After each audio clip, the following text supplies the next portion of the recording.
Hi, my name's Tom. I'm sitting here in my son's room with the 1 terabyte Western Digital portable passport drive.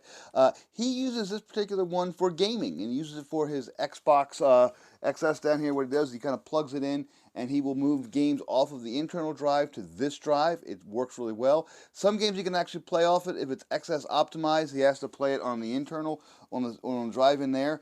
But this 1 terabyte drive essentially doubles the amount of space he has. It is a USB A with a regular old plug there. He just plugs it in and goes. It's nice, it's fast, it's small, it's portable. Obviously, you could also use this for a PS5 if it's formatted properly. You can use it for any sort of laptop or anything else you need. These things are nice. Western Digital is a good quality brand. I've used Western Digital drives for years and never had a problem. This particular one, this Passport, is nice and small. I like the bright colors. You can get them obviously in different colors. It has a little wedge color there. You can kind of see it has like a little slant on it. They're just a great little drive. They're nice and portable. You can throw it into a backpack, a briefcase, whatever. Just pop it off and go. It's very easy to use. These things are pretty durable. They last a long time.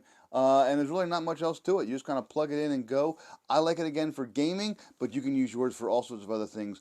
Passport, Western Digital, again, is 1 terabyte. You can get different colors, you can get different sizes. Really is a great drive. They work well. I've used them for years. Highly recommended.